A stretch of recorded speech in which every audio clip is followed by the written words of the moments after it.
സാറേ, പിള്ളേരെ ഓരോരുത്തരായിട്ട് എത്തി തുടങ്ങിയിട്ടുണ്ട്. എന്തോ ഒരു ഉഷാറില്ലാത്ത. ഞാനാകെ തകർന്നിരിക്കുകയാണ് ഹാൻസി. But why? ഇൻസ്റ്റ തുറക്കാൻ വയ്യ. തുറന്ന പെറസ് ഓരോത്തമ്മരെ വാങ്ങിയതിന്റെ ഹിയർ വി ഗോയും റൂമറുകളോ സഹിക്കാൻ പറ്റണില്ലടോ. അവര് വാങ്ങട്ടെന്ന്. ഓൾറെഡി 4-5 വാങ്ങി. ഇനി റോഡ്രി, ഒലീസ്, പിന്നെന്തോ ഡയമണ്ട്, ഗോൾഡ്, എന്തൊക്കെ വാങ്ങിക്കാൻ പോകുന്ന അങ്ങേര്. അവരാരെ വേണേലും കൊണ്ടുവരട്ടെന്ന്. നമ്മൾ യാമാസിന്ന് 2 പിള്ളേരെയും കൂടെ ഇറക്കും. Problem solve. സോൾവ് ആവുമല്ലേ. പിന്നെ ഇപ്പൊ വേൾഡ് കപ്പ് അടിച്ച സ്പെയിനിൽ നമ്മുടെ 8 പിള്ളേരാ ഉള്ളത്.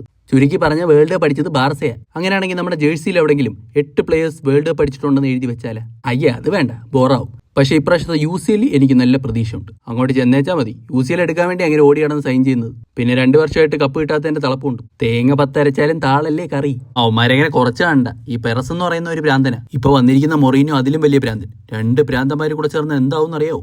ബ്ലാസ്റ്റ്. നിങ്ങൾക്ക് എല്ലാ സീസൺ തുടങ്ങുമ്പോഴും അവന്മാരുടെ കാര്യം പറഞ്ഞ് എന്നെ പേടിപ്പിക്കണമെന്ന് വല്ല നേർച്ചയുണ്ടോ? പേടിപ്പിച്ചല്ലടോ, ഒന്ന് കരുതിയിരിക്കാൻ വേണ്ടി പറഞ്ഞതാ. താൻ ചെന്ന് നമ്മുടെ പിള്ളേരെയൊക്കെ സ്വീകരിക്കും. കപ്പൊക്കെ അടിച്ച് ക്ഷീണിച്ചു വരുമല്ലേ.